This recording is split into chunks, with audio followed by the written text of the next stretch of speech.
Olá, eu sou a Nicole Múrmio, uma das editoras de marketing científico da revista A2Z, Novas Práticas em Informação e Conhecimento, e começa agora mais um episódio do podcast Revista A2Z, uma ação do projeto de extensão Ciência Aberta e Gestão da Informação Científica da Universidade Federal do Paraná. No episódio de hoje está aqui comigo a Mayara Regina Munaro. Ela é doutoranda em Engenharia Civil pela UFPR e no último dia 9, durante o segundo consórcio mestral e doutoral do Programa de Pós-Graduação em Gestão da Informação, a Mayara deu uma palestra super interessante chamada A Jornada do Acadêmico, 12 Passos para o Reconhecimento no Campo Científico. E é sobre justamente essa jornada que a gente vai conversar no episódio de hoje. Então, Mayara, seja bem-vinda ao podcast. Primeiro de tudo, muito obrigada por ter aceitado conversar com a gente. Obrigada, Nicole. Eu gostaria de agradecer o convite, primeiramente, e também já parabenizar o podcast, a revista A2Z também, porque eles tentam fazer essa aproximação da pesquisa com a sociedade e divulgando a ciência de uma forma mais divertida, então vocês estão de parabéns. Então, eu queria que você se apresentasse para a gente, Mayara, para o público conhecer, né, um pouquinho como é que você, quem que você é, de onde é que você veio, você está onde, o que você estudou até hoje. Então, é o momento de conversar com o nosso pessoal. Bom, então eu sou uma menina que vem do interior do Paraná, que está aqui em Curitiba, que começou a graduação aqui e continuou aqui. Eu já me considero uma pessoa urbana e acho que antes de mais nada, a Mayara é uma curiosa nata. Eu estou sempre em busca do novo, descobrir coisas novas, experiências novas. Sou apaixonada por literatura, só funciono com música, tenho uma playlist para tudo. Adoro correr, treinar, sou quase uma designer de interiores, de tanto que eu vejo revistas de decoração. E aquele painel no Pinterest, né? Adoro! Altos painéis no Pinterest. E estou cada vez mais também fascinada pela podosfera. Então, eu estou cada vez descobrindo mais. O podcast de vocês eu escuto pra caramba e tem muitos outros que eu estou descobrindo também. Que bom, obrigada. A gente trabalha para isso. Então, né, aposto que muita gente se identificou com muita coisa, né? A curiosidade nata do cientista, as playlists, pastinha no Pinterest. Então, sobre esse processo, né, da jornada do acadêmico, esses passos para o reconhecimento científico, né, foi o tema da tua palestra, queria que você contasse um pouquinho como que foi essa ideia e esse processo de justamente preparar essa conversa e que história é essa da jornada, como é que veio isso para você? Então, na verdade, essa palestra surgiu de um convite da professora Maria do Carmo para apresentar sobre esse processo de publicação, né, de submissão e publicação de artigos. Acima de tudo, esse é um processo um pouco burocrático, eu acredito, né? Então, eu queria trazer isso de uma forma mais leve, mais dinâmica e também que chamasse mais atenção. E como eu tenho essa paixão por literatura, por storytelling, e eu acho que, acima de tudo, eu tento aproximar essas duas áreas, né? Eu sei que o mundo científico, o mundo acadêmico tem todo esse rigor sistemático e científico, mas, acima de tudo, nós também queremos transmitir uma mensagem, contar a nossa história, né? Nós temos nossos personagens, nós temos nossos materiais e métodos que contam, né, esse processo e o nosso desenvolvimento como acadêmico. Então, eu quis tentar aproximar essa questão, trazendo bem essa questão da jornada do herói, né?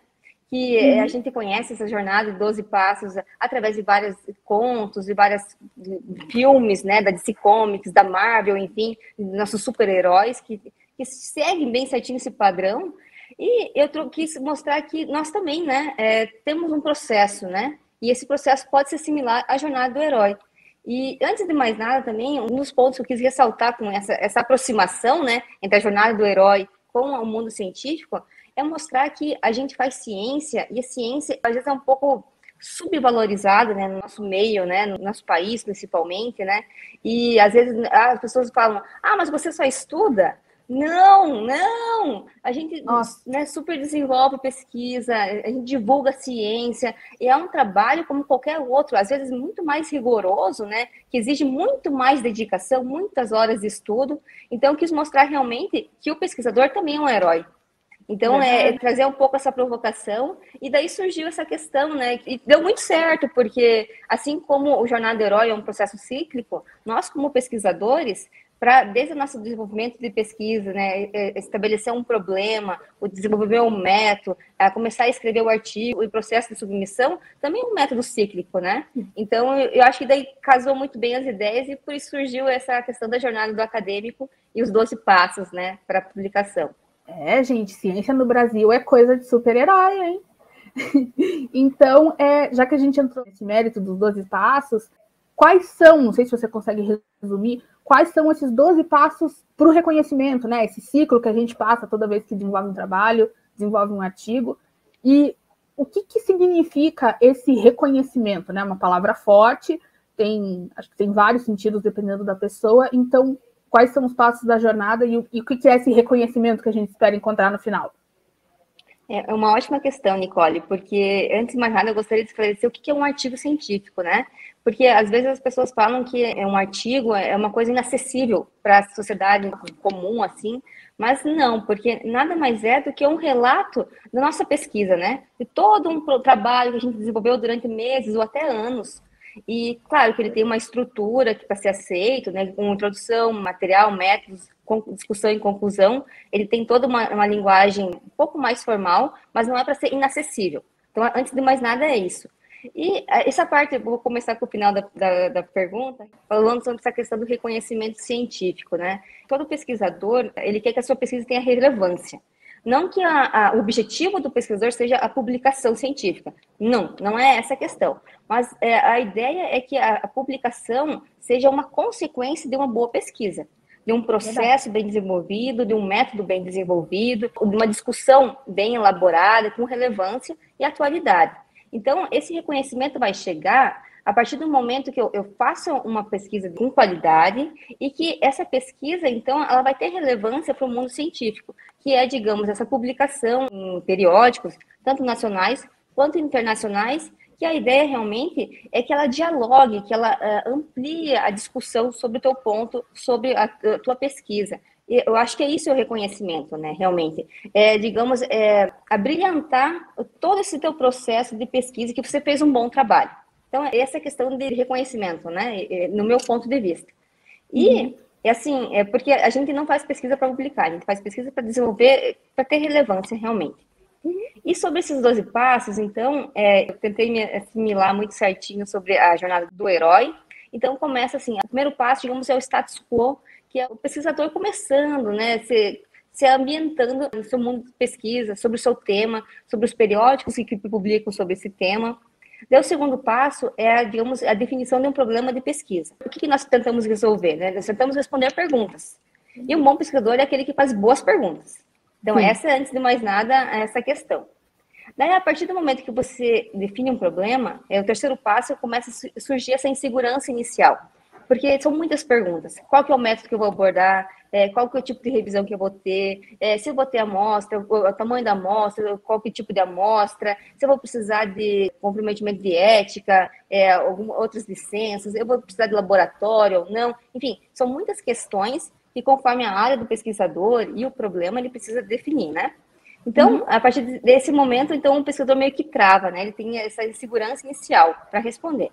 Então, partimos para o quarto passo, que daí é o encontro com o orientador, que é, digamos, o encontro com o mentor, que ele vai orientar melhor. E, nesse caso, não precisa ser só o orientador, pode ser outros pesquisadores, outros professores, grupo de pesquisa, enfim, que vão ajudar a nortear o pesquisador realmente, porque, acima de tudo, é importante mostrar que a pesquisa não é algo individual, solitário, mas não, é um processo que envolve muitas pessoas, muitos métodos, são muitas revisões, então não pode ser solitário, realmente.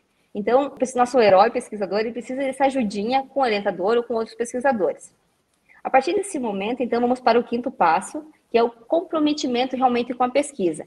Então, nesse momento, o herói já está definido bem certinho o problema, qual que vai ser o método que vai ser abordado. Então, ele já começa a se dedicar a fundo à pesquisa. E já começa, então, a montar realmente o artigo, definindo a estrutura dele, qual vai ser a revisão bibliográfica, vendo bem certinho quais vão ser os experimentos, os resultados que você vai discutindo, melhorando a discussão. Enfim, ele vai estruturar realmente todo o artigo, a introdução, a metodologia, né, resultados, discussão e a conclusão.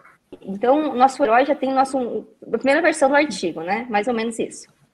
Daí, depois do próximo passo, começa, digamos, o sexto, as incertezas e a síndrome do impostor, que eu acho que todos nós temos, né, Nicole? Porque, acima de tudo, o pesquisador, além de fazer as disciplinas, fazer tua pesquisa, colaborar no grupo de pesquisa, e tem a vida pessoal, né? São muitos pratinhos que precisa equilibrar, e realmente nós estamos num contexto pandêmico que eu acho que né, ressalta muitas coisas, evidencia muitos sentimentos também, e essa questão da síndrome do impostor, eu acho que ela é muito pertinente para nós, no nosso cenário atual, realmente, onde que a ciência, né, a academia está sendo muito colocada em prova, né, com muitos cortes de verba, enfim, isso é uma questão muito, né, importante a mencionar.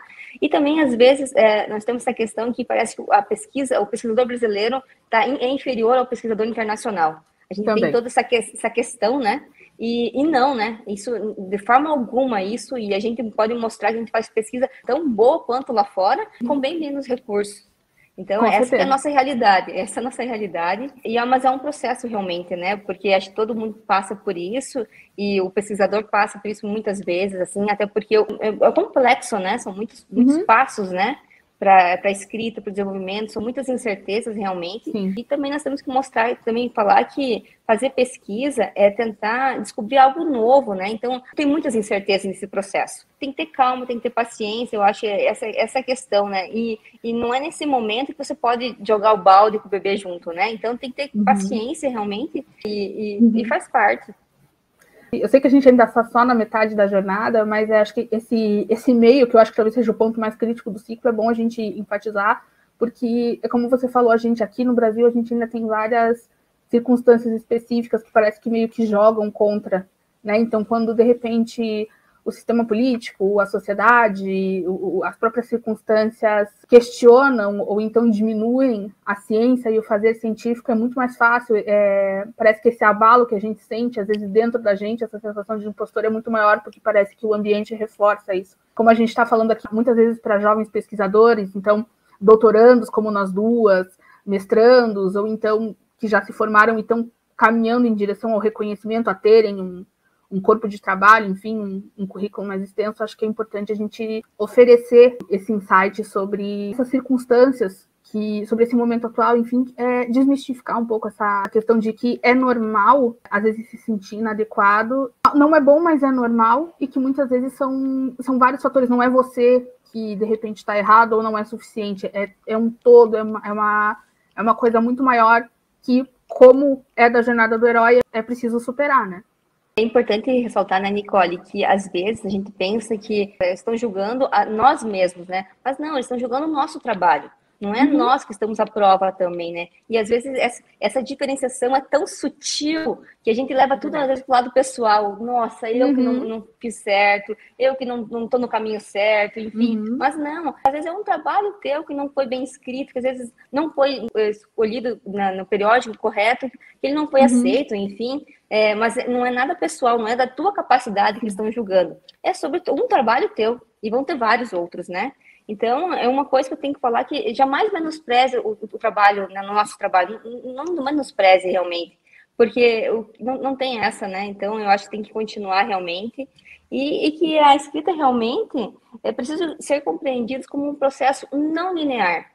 Ele é um processo de vai e volta, né? Então, quando a gente coloca isso em mente, a gente fica mais tranquilo, eu acho, tem uma maior serenidade no processo de escrita. E ok, né? Então, passando esse momento de realmente de síndromes e certezas, então, o nosso herói, então, nosso acadêmico herói, ele passa para o sétimo passo, que é realmente a primeira submissão do artigo. E essa primeira submissão é depois de ter o artigo todo estruturado, já ter revisado várias vezes, o orientador já ter lido, outras pessoas já terem lido, enfim, que já ter escolhido o periódico correto, enfim, ter todo um protocolo bem certinho. E nessa primeira submissão, então, digamos, ele coloca à prova, assim, né, o seu trabalho. Depois um período bem árduo, né? E a primeira submissão, assim, esse processo de submissão às vezes é um pouco chatinho, porque você tem que escolher o periódico, seguir as diretrizes dos autores, e são vários passos, né, para submissão. Às vezes vão precisar separar as tabelas, as figuras, indicar revisores. Enfim, é um processo assim que é um pouco mais demorado e que a partir do tempo, né, a gente vai pegando um pouco de feeling e vai pegando mais experiência nesse processo e vai perdendo um pouco do medo, né? Eu me lembro que a primeira submissão que eu fiz, meu Deus, será que eu fiz tudo certo? Eu tava com medo. E é tudo em inglês, né? A gente já tem que ter tem essa questão da língua também. Então, às vezes eu falo, meu Deus, será que eu escolhi o tipo de artigo certo? Se eu coloquei, né? Enfim, tem todo esse processo complicado. Mas ok, então nosso herói está na primeira prova de fogo dele realmente. E no 8º passo, na verdade, ele chega na primeira rejeição. O artigo é rejeitado. E aí, ok, é triste, né? É um processo, eu fico chateada. Parece que o mundo cai, né? Fica, porque é muito esforço, né, para chegar até, digamos, a submissão e a rejeição, né? Mas a gente tem que compreender que a rejeição é a regra no mundo acadêmico. São milhares de pesquisadores tentando publicar em poucos periódicos. Às vezes a gente pensa em publicar com maior status, né, científico, com melhor qualis, melhor fator de impacto, enfim. Então, são periódicos mais restritos, realmente. Então, a rejeição é a regra, realmente. E é isso que nós temos que ter em mente, realmente. E não é um momento de desanimar. Tem que pensar que a vida da escrita está cheia de rejeição, né?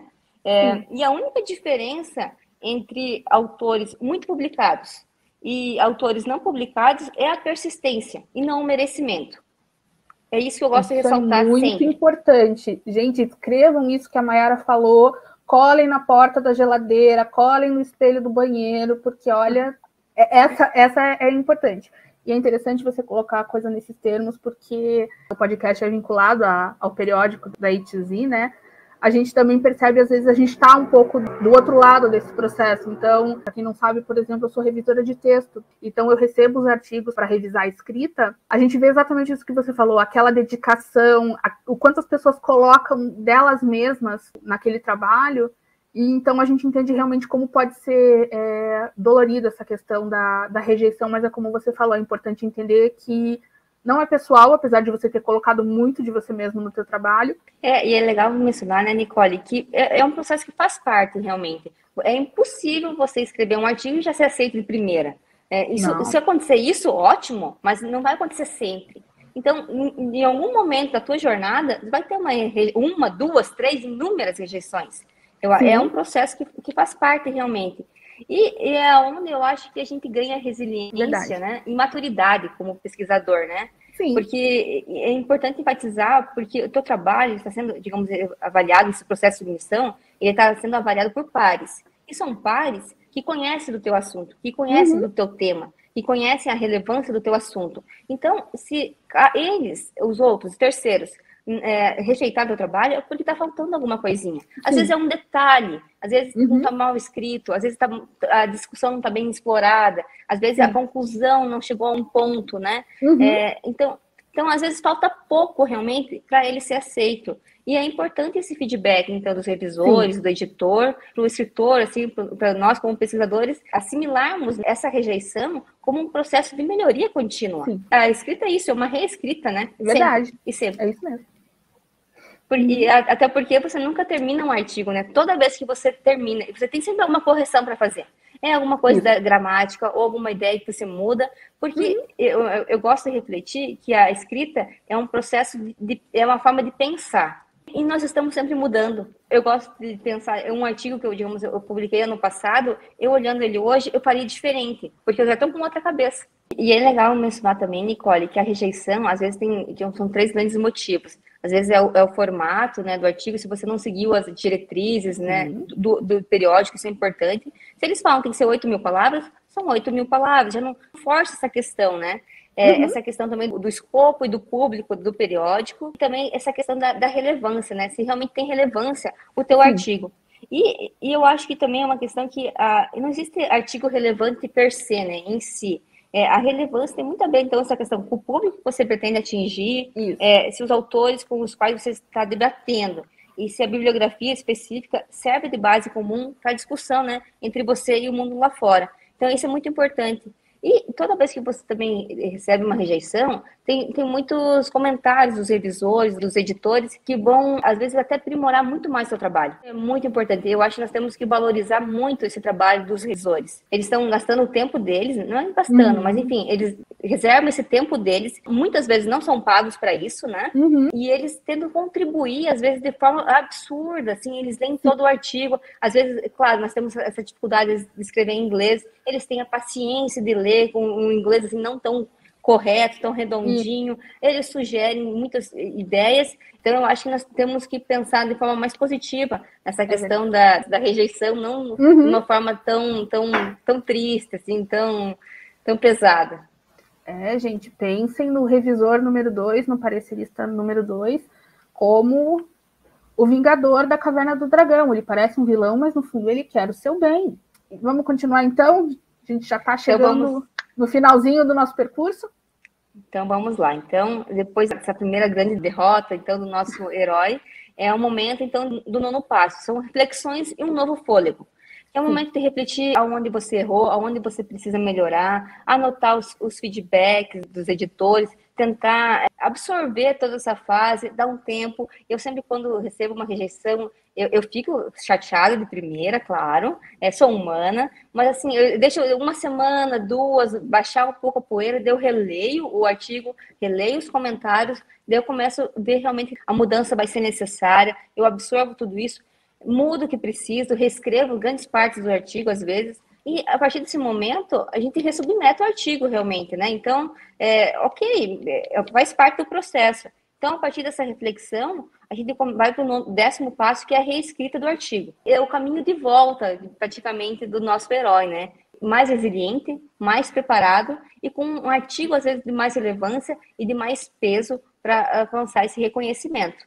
E, a partir desse momento, então, é muito importante tentar absorver bem certinho a resposta dos editores, né? Você tem que responder as perguntas deles, né? E tem que colocar num documento muito organizadinho, formal, tentar acatar todas as respostas, tentar atender tudo que eles pedem, as sugestões, porque tem que deixar bem claro para eles que você tem comprometimento com essa pesquisa. E essa é uma parte de reconhecimento e que você valoriza o trabalho deles.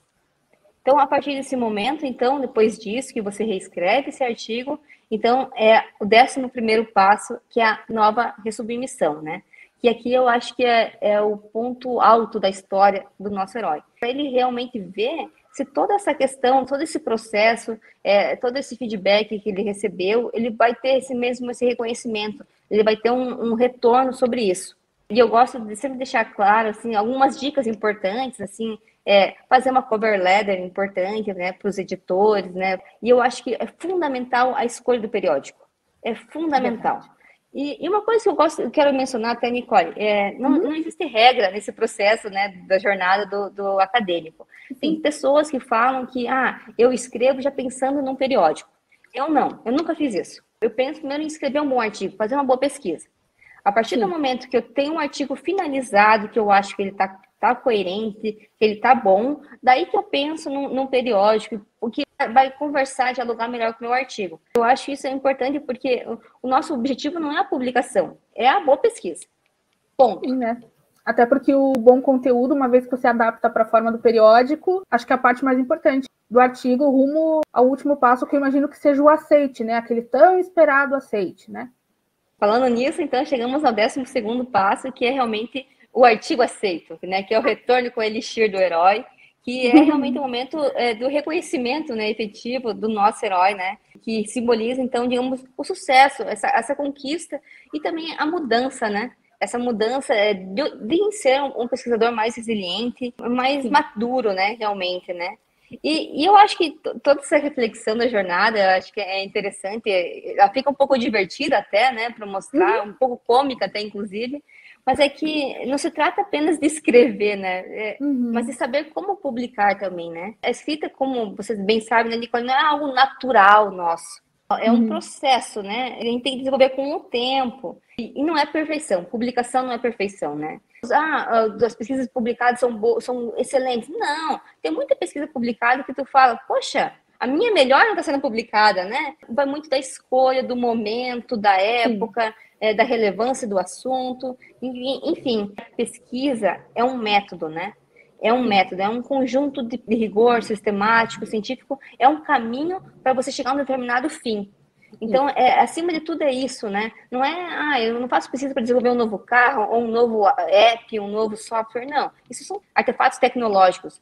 A pesquisa é método, é sobre método, é sobre saber pesquisar, sobre prestigiar esse processo. E é o que a jornada realmente quer mostrar realmente, né?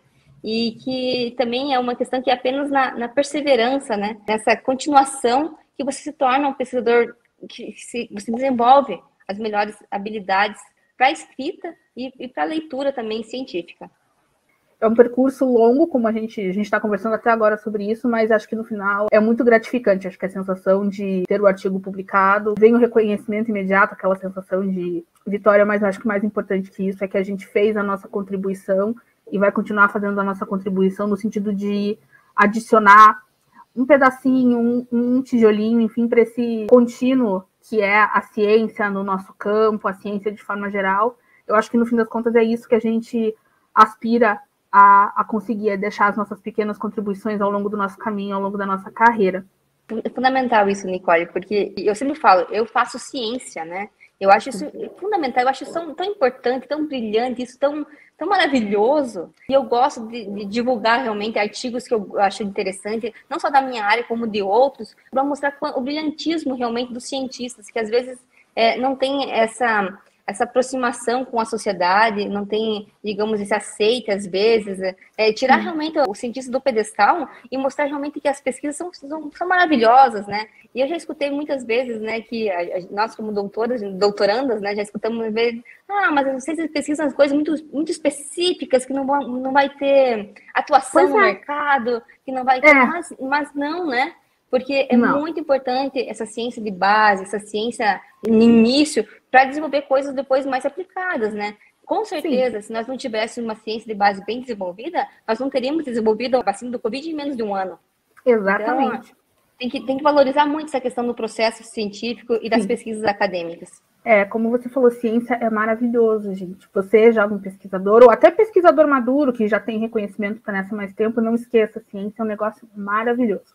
Mas agora, porque o podcast sempre sai na sexta-feira, a gente vai descontrair um pouquinho. Eu queria perguntar para a Mayara, quem é você fora da pesquisa? Fora desse universo, fora de ser super-heroína, quem é você na vida, né? O que você gosta de fazer no seu tempo livre, seus hobbies, o que o seu Lattes não fala sobre você? Nos meus momentos livres, eu estou sempre lendo alguma coisa, ou escutando uma música, escutando um podcast, e eu estou quase treinando para ser atleta, né? Então eu estou sempre treinando, ou correndo, ou fazendo pilates, ou fazendo natação, eu estou sempre descobrindo coisas novas. Eu até, faz 2 semanas, eu comecei a fazer japonês, então eu estou sempre aprendendo coisas novas, então eu sou muito eclética realmente, Nicole, então eu gosto disso. Fora do Lattes, eu sou uma curiosa nata. Nossa, ela tá fazendo japonês. A gente aqui se esforçando para cumprir os prazos e ela foi fazer japonês. Super-heroína é outra coisa. Então, você falou que você gosta de literatura, música, podcast, então agora é o seu momento de brilhar. Aproveite que esse podcast sai sexta-feira e indique para mim, para nós, para o nosso público, as suas sugestões culturais, né? Qualquer assunto, livro, filme, curso, podcast, qualquer coisa para o pessoal aproveitar quando tiver um tempinho, né? Aproveitar que o semestre está acabando, pelo menos a gente espera. Então, deixa aí as suas sugestões. Adorei que esse é meu momento. Então, vai ser um momento temático e um não temático. Eu vou sugerir a escuta do podcast Nada Sei, que é um podcast da rede B9. Ele mostra as diferentes formas que a gente aprende. Tem pessoas que aprendem mais escutando, fazendo, lendo, interpretando, enfim, as diferentes formas que a gente assimila o nosso aprendizado. E eu achei muito fantástico a gente refletir, porque desde criança, às vezes a gente está muito subjugada só a leitura ou só a repetição, mas não, tem pessoas que aprendem interpretando, se movimentando, escutando, enfim, eu achei muito legal refletir sobre isso. Então, o podcast Nada Sei, da Rede B9. E fora da temática, então, eu gostaria de indicar um livro que eu li recentemente, que se chama A Ausência que Seremos, do Hector Abad. Ele é um escritor colombiano e esse livro me tocou de diferentes formas. O escritor, ele faz uma biografia do próprio pai, que foi um médico sanitarista muito importante na Colômbia e foi morto, né? O livro reflete, primeiro, essa questão de como a gente é o reflexo da nossa criação. Nós refletimos muito os nossos pais, né? Nós repetimos cada vez os passos dos nossos pais e o livro traz isso de uma forma muito positiva, porque esse filho, digamos, o pai dele é um herói para ele, realmente, e é muito legal essa reflexão, né? Dessa nossa valorização dos nossos pais. E também essa questão do título, como já falo, né, a ausência que seremos. Esse livro fala muito sobre o luto. E nós, nesses últimos 2 anos, vivemos muito o luto, né, de diferentes formas, né, um luto individual, um luto coletivo, enfim, ainda estamos passando por isso. E esse livro me tocou muito, realmente, me emocionou de diferentes formas, tanto por esses 2 aspectos, a relação de pai e filho e essa questão do luto. Então, fica a indicação também do livro A Ausência que Seremos, de Hector Abad. Mayara, eu queria muito te agradecer pela conversa, pela generosidade da tua fala aqui com a gente, de não apenas responder as nossas perguntas, mas responder com brilho nos olhos, com paixão pelo assunto. De novo, muita generosidade. Eu agradeço muito você ter aceito o nosso convite e ter passado esse tempo aqui com a gente. Eu que agradeço, eu sou super fã de vocês. Ai, a gente adora, a gente começou esse podcast com muito carinho, então a gente sempre adora receber quem corresponde ao afeto que a gente coloca aqui no podcast. Muito obrigada mesmo. E é uma iniciativa fantástica, Nicole, realmente. Eu acho que mostrar esse lado humano dos pesquisadores, divulgar mais a ciência, e através do podcast, realmente, que eu acho que é uma das mídias que está crescendo absurdamente nos últimos tempos, né? Então, vocês estão de parabéns também, eu que agradeço muito o convite. Imagina, Mayara, muito obrigada mais uma vez. E a gente chega ao fim de mais um podcast Revista A2Z, uma ação do projeto de extensão Ciência Aberta e Gestão da Informação Científica da Universidade Federal do Paraná.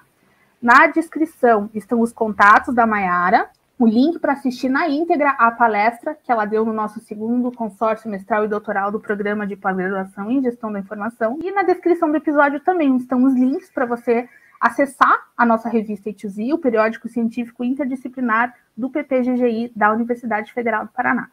A revista A2Z também tem site, está presente nas mídias sociais, Twitter, Instagram, Facebook, tudo @revista A2Z. E esse podcast também está disponível no YouTube e nos 13 maiores agregadores de áudio. Basta procurar por Revista A2Z. Eu sou a Nicole Múnio e a gente se vê no próximo episódio. Até mais!